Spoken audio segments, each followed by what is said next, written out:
Good morning, everybody. Today, we have the continuing story of a life which, it can be said, without doubt, a life well lived.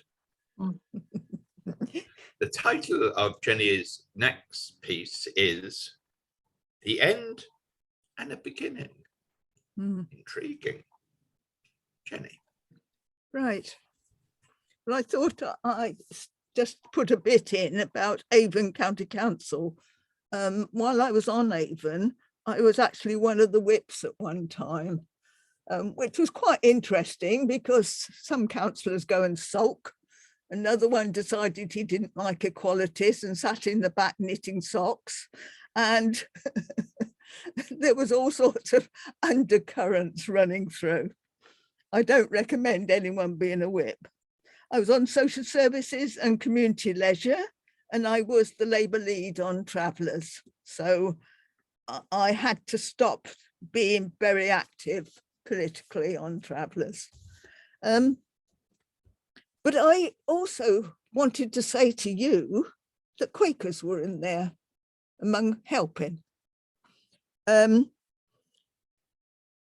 We used Quaker meeting houses all over the UK, and I mean all over the UK. They were wonderful. They came forward. After we left an area, we often found that other groups were forming in those areas to give support to gypsies and travellers. So it was a growing entity. It wasn't an isolated one.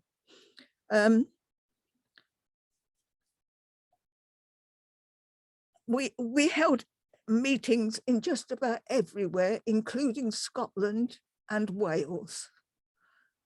And it was quite interesting in Wales because I found out that the Welsh gypsies only spoke Welsh. So that it was difficult to communicate with them. One case comes to mind with friends, and that was the Bradford-on-Avon one.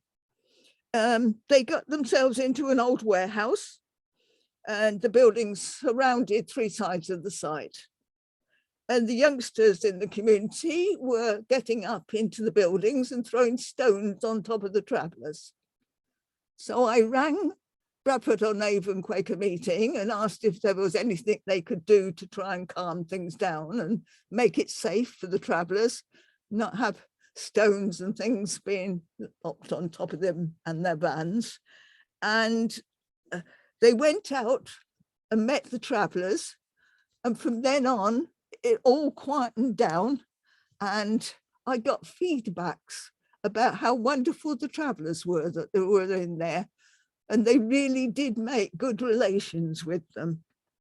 And there were other instances like that, and I think friends should remember bits of history like this because many don't know it. We appointed a health visitor to go on sites to help get people into doctors, get them into hospital when needed be. They weren't getting any health provision whatsoever.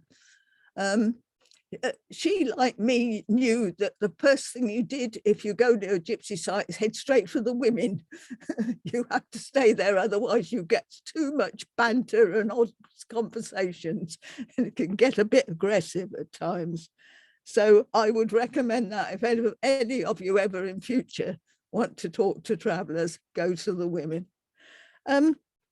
Out on one site in Saltford, I found a bit of legislation I did not know existed. A woman had a baby by the side of the canal in Saltford in a van, and no health visitor or doctor attended.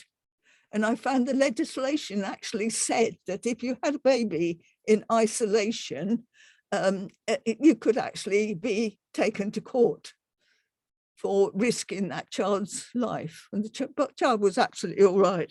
So I got the health visitor in, and she certified that the baby was fine, that everything was all right, and stopped any arrest going on.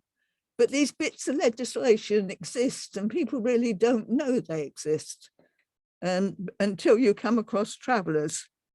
I went back to that site sometime afterwards and found that a child had just fallen into the canal and they were trying to stomach pump the child to save it. And we called out the ambulances and everything. It really wasn't a safe place for children to be playing alongside the Kent and Avon Canal that close. So there were moments when we were for the first time providing healthcare on sites throughout the UK, which I think is a plus. Also getting the children into education. And what happened there was we got the local schools to take the youngsters in. We also nationally, with education, developed a system where when they left one school and they went to another, they had a piece of paper to say where they were in the curriculum to try to tie them up properly to get their education. So it wasn't just about taking on the establishment with evictions. It was also about trying to build a structure into the systems that already existed to ensure that care was taken of what was happening to vulnerable people on sites. In 1988, I came off my motorbike and got a car, which meant for the first time I was warm, dry, and wasn't having to take on so much of the hazards that are on our roads. But I was picked up once out at Melbourne, north of Bristol, and the police stopped me because they wouldn't believe my motorbike had gone away from Bristol that far out.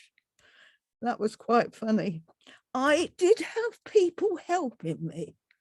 There was a Charlie Moss that was wonderful. He helped me with research and all sorts of things. And slowly, a team was coming into this Bristol shelter office with my supporters and help. So it wasn't just me alone doing it, which I had been doing originally. One of my cases that I also remembered, you remember the bad ones, you know, you don't remember the good ones really. And that was in Cirencester area. The young farmers decided to evict the site. They used baseball bats and CS gas. And Richard Nile, a solicitor, rang the police at Cirencester and he said he heard in the background a voice say, "Oh, so they did do it after all." So the police were forewarned and did know that that had been planned by the Young Farmers Union. I went out and at 2 o'clock in the morning, I actually caught up with the travellers who'd moved or where they were, and they were in another county by that time, and found out that one of the men that had been hit with a baseball bat on his head had previously had a head injury. So it was trying to get him to hospital and to a doctor first thing in the morning to see if any more damage had been done to him. It got very violent at times.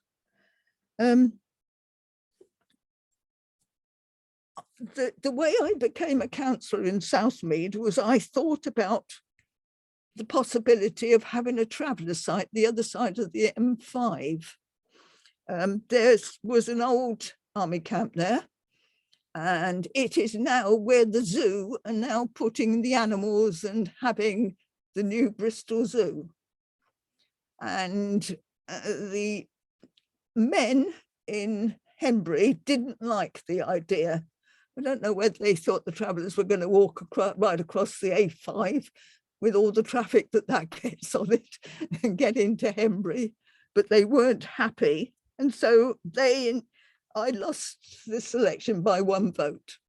And that's how I ended up with Southmead. And I moved south.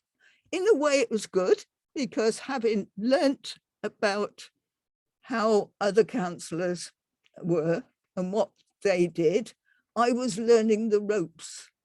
And I think that that's the thing. If you go straight into becoming a councillor, you don't know about what department does what, where you should go with what, how you can complain and help. And you learnt all the tricks of the trade, as it were. Because although there is occasionally, in more modern times, some training, often nobody really tells you how to become a councillor and what you can and cannot do. And I think that's a gap that we should ensure is filled for everybody that's going in cold into that job.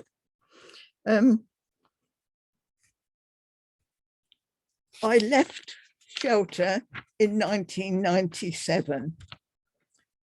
I've been on sick leave for two months, but part of what happened to me was I went through the change, and I was probably one of the first women to go on HRT. And I was really, really bad with going through the change. It was horrendous. And I was trying to do this job with people coming in with problems of all sorts and kinds, and I really couldn't do it. I was warned all the time I'd get cancer if I went on to it, and I ignored that. And I actually stayed on HRT for some time. I think it was the best thing I ever did, but I did get cancer eventually. I also broke my Achilles tendon. I got back trouble and had to go to a chiropractor, and I was just getting old. I was 2 years before I had a pension. In those days, pensions were nearer to getting than they are nowadays. And then I did develop shingles, and I don't recommend shingles to anybody. I just was run down. The casework was so horrendous at times, both the ones about housing and the ones about gypsies and travellers. It was dealing with situations. There's a phrase, man's inhumanity to man. And I think I saw that, but it wasn't just men doing it either. Yes. So I was struggling. What happened in Shelter was one morning I was sitting in the office and someone came in and said, well, she's not here. She's a figment of our imagination. And what had happened is our new director had issued an edict that there was no such thing as a gypsy and traveller unit in the Bristol office. And that's the way I found out that there was an article in the paper denying its existence. I also found out that our director in London had Simon Keynes, he was actually one of the top people in Shelter in London, had a blazing great row with the new director, who was almost insisting that the unit was shut. And he resigned there and then and walked out of the office. So within 48 hours, I was told that the Gypsy and Traveller unit with Shelter was closed, and I was to move back to ordinary casework, housing, and other things. Not good, not the way you should treat any members of staff, but I suppose I ought to tell you who the new director was. It was Louise Casey, who has moved on to other greater things nationally, but who definitely didn't like gypsies and travellers. Also, we had done a count of homeless in the office of the Bristol area. We got teams together, we got people, or we divided the city's areas up, gave advice where to look for, and I and another member of staff got together and we sat down and we wrote the report on it. And it went up to London office, and Louise Casey objected. She objected because we'd counted people that were living in the caves in Bristol. She objected because we'd identified people living in old dilapidated garages and caravans, and said that the only people we should have counted were those without a roof over their head. So her consideration of someone being homeless was roofless. And that was a change in policy and was followed on afterwards by the Tory government of the time. I went back to ordinary casework, but I think they were keeping an eye on me all the time. What was happening was I was still getting people coming to me for gypsy and traveller information. And I had finished this book, and I thought I'd like to show you a copy. There's one up in the Brotherton Library, and there you are. It's massive. It has chapters and chapters and chapters on legislation, 338 different sections. And I did the lot. And the book still exists. What happened then was, despite working for shelter, I was getting in travellers coming into my home and ringing me, and we'd got the internet. The internet was a godsend because I could send off great chunks of the law book to people, and they get them printed, whether they were solicitors or travellers themselves.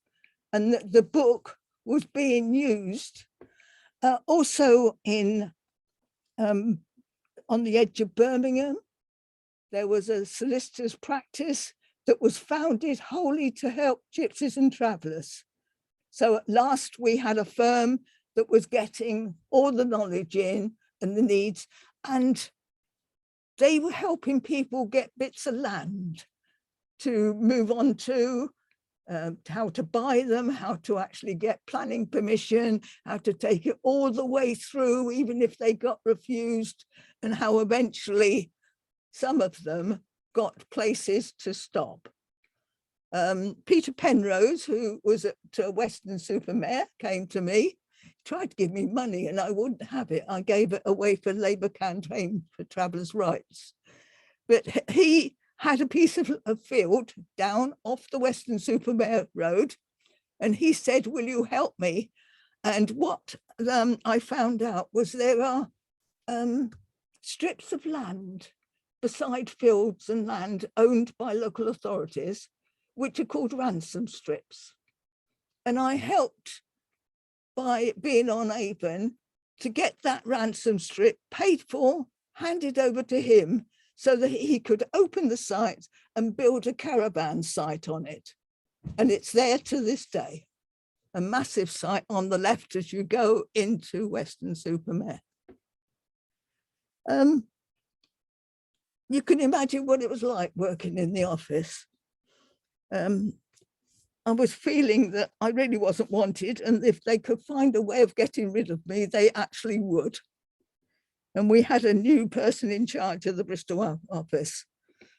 And some of you might know who she is, but it was like the soul had been ripped out of us, and the ability to actually do things, because the government have followed Louis Case's criteria that you're only homeless if you haven't got a roof over your head.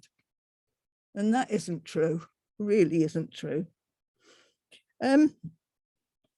Yes, the second Criminal Justice and Public Order Act went through about that time.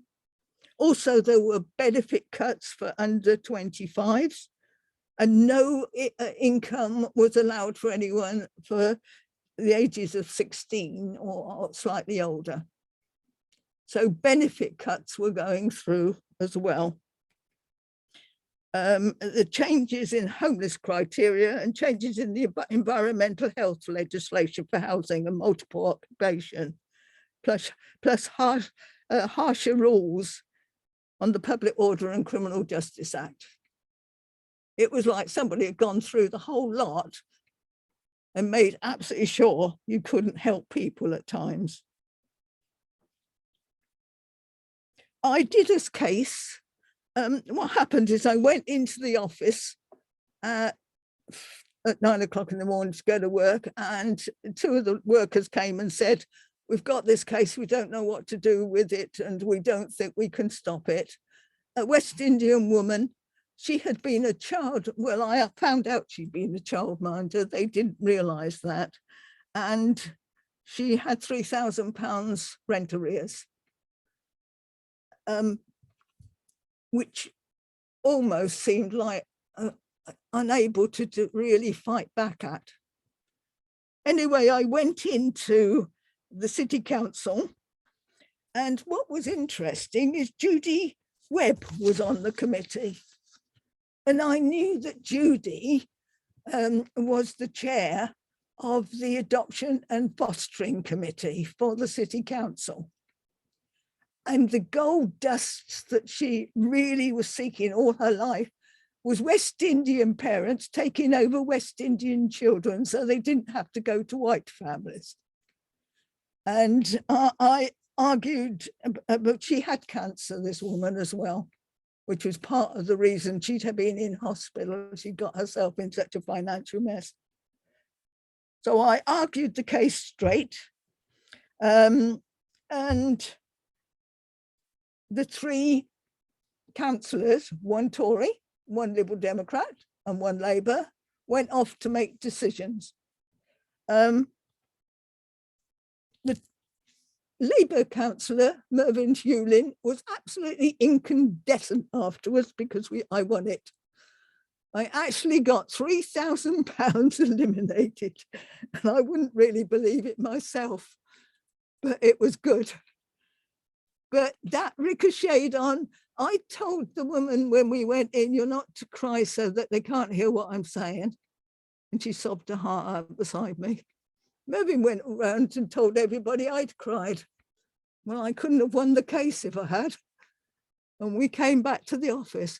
They wouldn't believe it. And the new manager in charge of our office kept on and on and on about how I did it. And I thought I did it straight. They seemed to think that I pulled strings. I think they were just looking for trouble. So you can understand why I was getting shingles and why I was ill and why I was getting all sorts of other things going wrong with me. Yeah. So things were getting tough. I thought you ought to know that, because it shows that charities, what was happening with Shelter was fundraisers were coming forward and saying they wouldn't give money to Shelter anymore because we help gypsies and travellers. And so we were running into a form of racism and had turned, I'd stirred up a hornet's nest and knew it. But then what was going on in that hornet's nest, as I said in the first talk, children were being buried beside the road if they died in travellers' sites. And they didn't get benefits, they didn't get health care. All sorts of things were missing that were absolutely essential.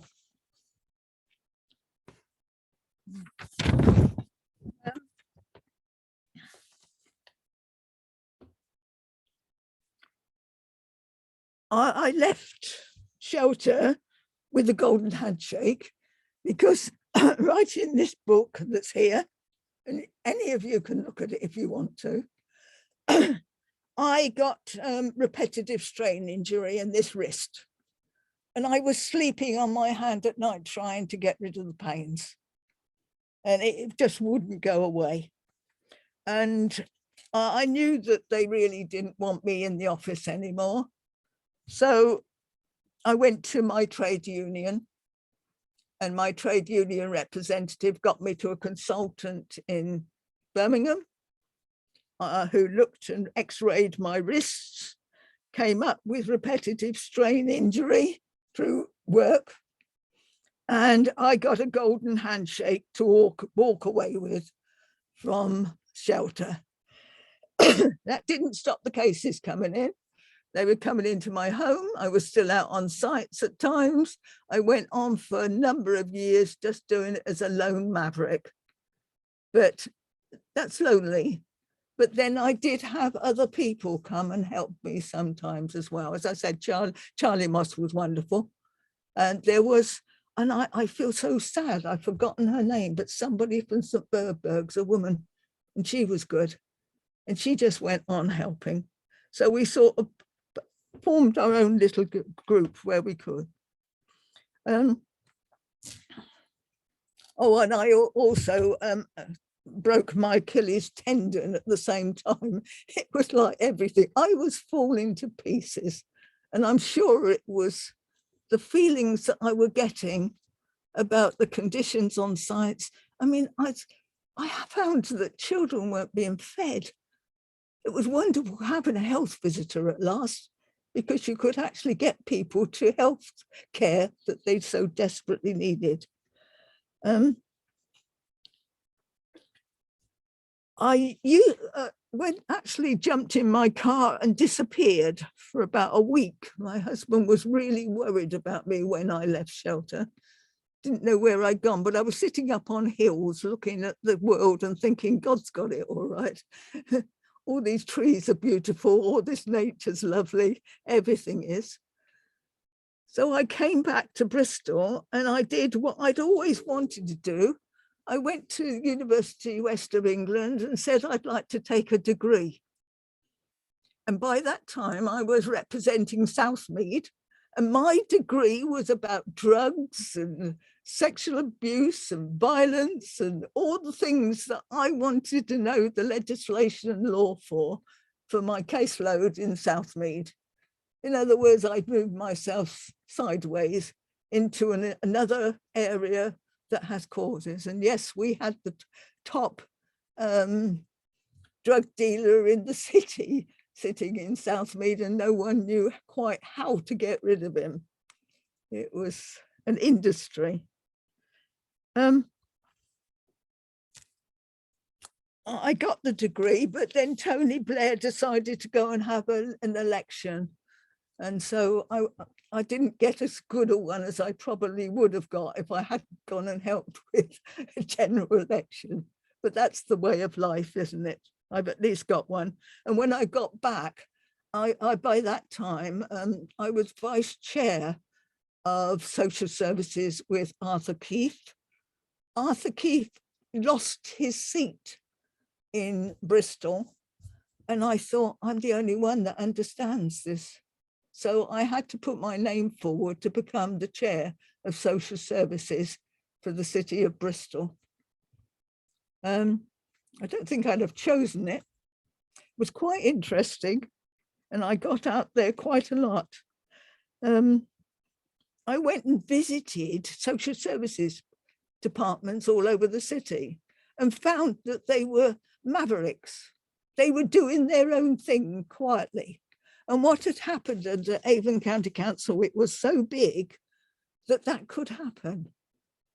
Because to administer that much, those many staff and the needs of the people was diverse right across Avon, and you would actually finding different cultures. And they said when I went into the Hartcliffe one, they had never seen a councillor ever walk through the door.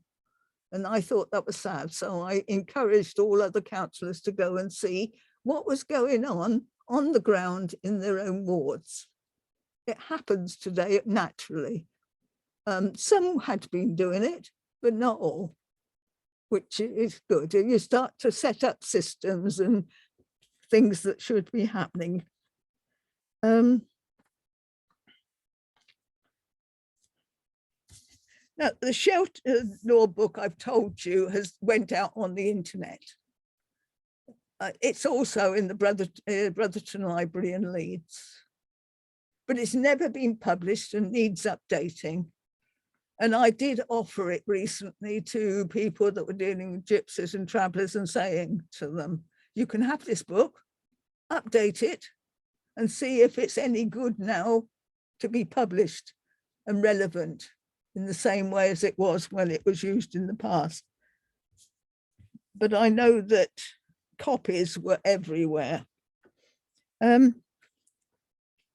Losing my job meant that I had no money.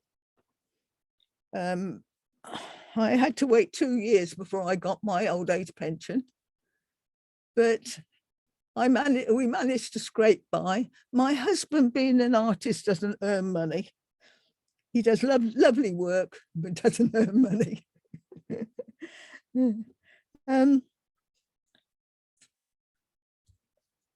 So there I was doing a degree and doing counsellor's casework and being vice chair of Bristol Social Services.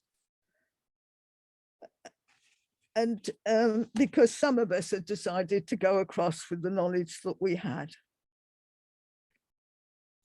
Avon had been formed at the beginning of the 1970s, so it was quite a new thing. About a year after I left UWE, my pension arrived, and we at last had enough money to survive and do better. I came out of UWE and we had local elections where half of the seats came to be elected. When Arthur went, I had been on North Bristol Health Trust as a representative of Avon County Council. And I went on being that representative. For my sins, I was one of the people that stopped some of the land belonging to the health services in the Bristol area being sold off by being awkward and saying, I think it needs it. Out at Pill, there had been an isolation hospital. We just had COVID. I think we needed an isolation hospital, but all that was removed and the land sold off and got rid of. We were also asked to vote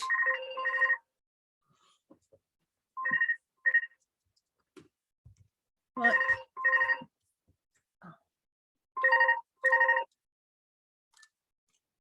Please go away. I'm on a call. Thank you.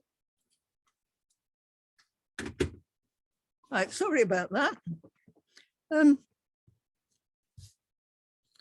other thing is we were asked to identify and Sue, oh my God, I've forgotten Sue's other name. Anyway, Sue and I were on the board that were looking at these, and we were asked to identify priorities and who got what and what operations. And you will find that I was all over the Evening Post standing up and saying, we shouldn't be doing this. We should be providing a good service to everybody, regardless. And so I got a reputation for being a bit awkward. And one of the other things I remember, about being on North Bristol Trust was we were being shown around the operating theatres. We walked through as a group while someone was on the operating table having an operation. It would never happen, I hope, today. Absolutely appalling, the standards that used to go on in those days. And it did definitely needed structures and rules and regulations to actually sort them out. So I was going into a different world and finding that wasn't perfect either. I was still a non-executive at the police authority for my first 1 or 2 years on Bristol until they discovered you got paid something to do it.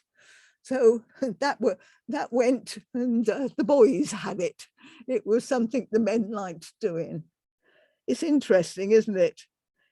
You get dedicated to things and then they're no longer there. But it gave me, I have knowledge in me about the systems of how local authorities work or should work. And I know that Valerie is the same, Graham, isn't she? She knows the systems, the way they should work, and the ways that they don't quite perfectly work nowadays.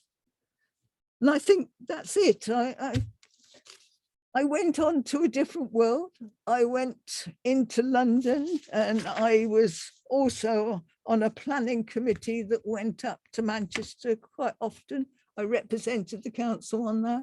So I was getting out into a world where authoritarians tried to control other people that really didn't want to be controlled in any way whatsoever.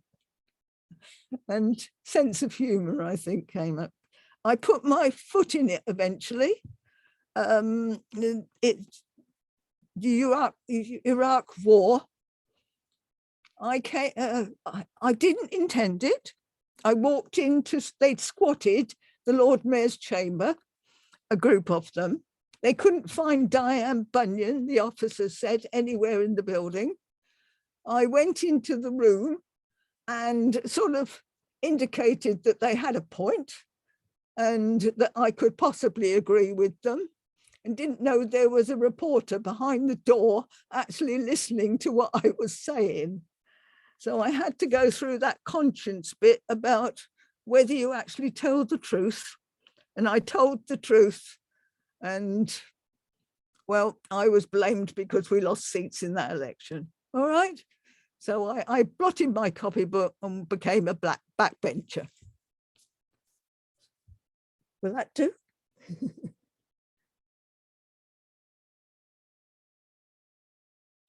I think so. Hmm. That was excellent, Jenny. What? This is a question you may not be able to answer. Whatever happened to Louise Casey?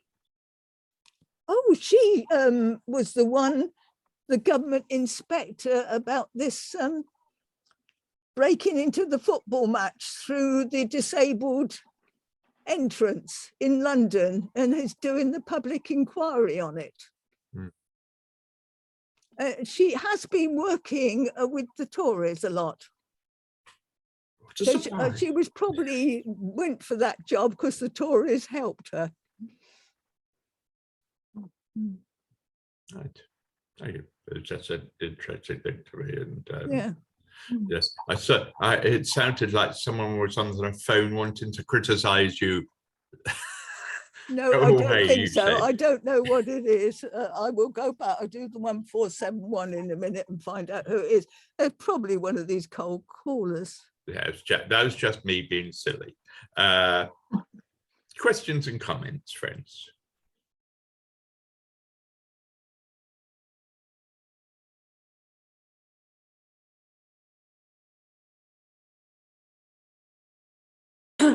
Jenny, thank you so much. I'm listening with rapt wonder at your life story. But I was, when you were talking about traveller families and bringing in health visitors and so on, reminded me when I worked as part of a community organisation in Tala, one of the big towns on the outskirts of Dublin. Mm-hmm. And there was a lot of work going on with travellers. But I always remember, and it was very salutary, travellers explaining how difficult it was for them to make hospital and doctor appointments because they were often booked in at 9 o'clock in the morning. And they said, people don't understand, we live in caravans. We don't have running hot water. Our water comes from a barrel outside the caravan. We would insist on being clean, going to any doctor or hospital. So by the time we'd get up, thaw the water, boil a kettle, get ourselves washed, and then sometimes didn't have transport and had difficulty making appointments. So they ended up with a reputation of never keeping appointments, and yet the system was completely stacked against them, making it almost impossible. So it was really brilliant to see some work being done about taking into account their needs and also bringing some of the services to them, as you suggested. It was definitely long overdue. They put the housing department put a lot of travellers into Southmead ward. you know, they obviously thought they might actually get them to be allowed to settle down there, because communities don't identify them quickly and then cause them hell.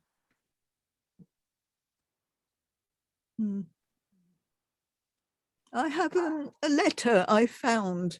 My mother kicked up a fuss and wrote to the Newbury, what we called the Newbury Weekly Squeak, which was a local newspaper, because they were evicting travellers off of Greenham Common.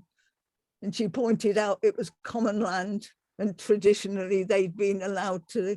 And I've got that letter somewhere in this house and I'm thinking, well, what do I do with that? When I die, the children won't see the relevance, or will they?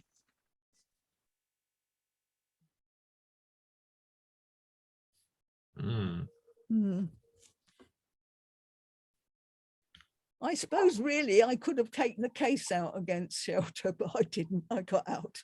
I had to. I was ill. And if I hadn't had a wonderful doctor give me HRT at Southmead Hospital, I think I wouldn't have been able to cope with any more.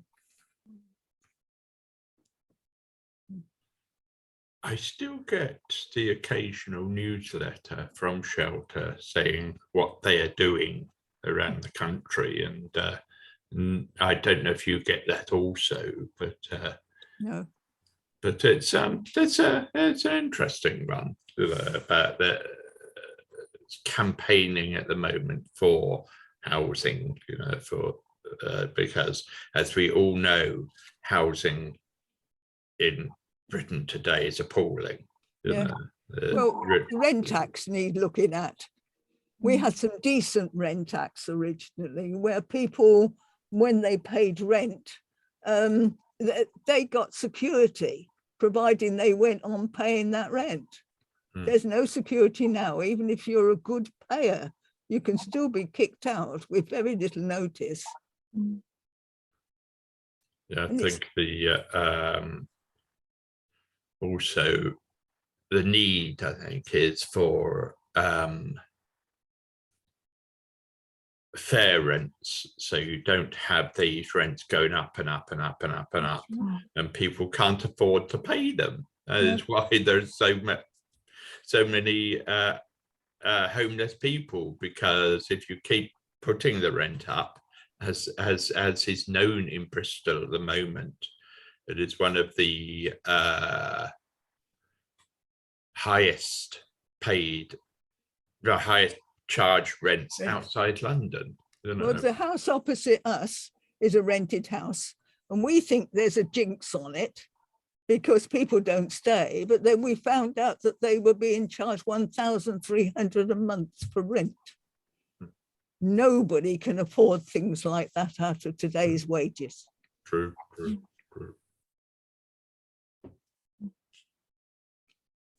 No, I haven't actually stopped. In a way, I'm still doing things, but at least I can decide what I do myself, not have someone else trying to interfere. There are things still we could sort out in this city, a lot of them. But I hope you're finding time to do things that you enjoy doing. Oh, I've got the scars to prove it. There you are, lots and lots of marks all the way up this arm where I've been doing the garden. We've got broad greens and curly kale. I've been putting in lettuces, lots of, you know, plants going into the garden, but I can't do one because the wooden fence came down. So once that's secured properly, I can go out and dig the other side garden as well. And I've got lots and lots of old-fashioned plants. The gooseberries were my dad's. And gooseberries today, I don't think the plants you buy are exactly the same as the old-fashioned ones we used to get. Yeah. And my rhubarb has been cut up and gone off into lots of patches all over my children's gardens, so that they've all got rhubarb. Yeah, I come from a family who not only had a garden, had an allotment as well. You know, so yes, I know for growing, you know, it's time consuming as well. But it's lovely because you can stop and look at the sky and just watch nature. It's beautiful. It's not just about gardening. It's about bringing you close to nature. And how many grandchildren and great-grandchildren is it at the moment? 7 grandchildren and 7 great-grandchildren. That's enough for any sane person. Yes, well, we've got a pond, and there is a family history of falling into ponds. My brother did it. He did it twice in my Auntie Peggy's garden. And one of my twin grandsons fell into my brother's pond. But if you've got ponds, wildlife thrives in your area. So we always have a pond for the wildlife.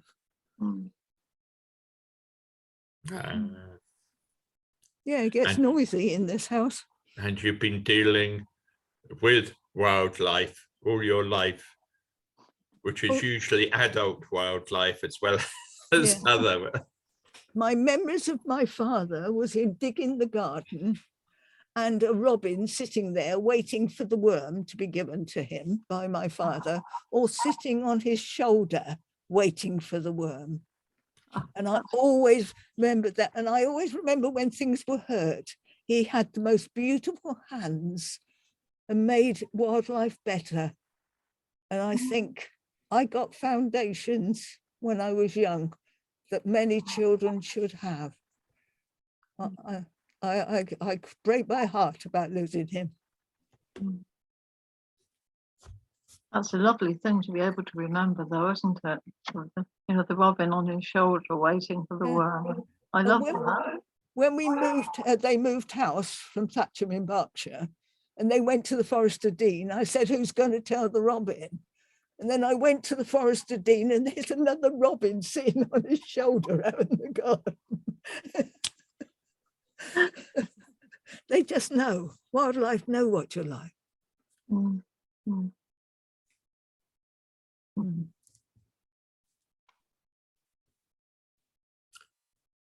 Okay, friends. Well, I think we have come to an end of another very interesting talk.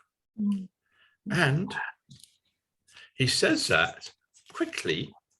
It says, because next week, Jenny will be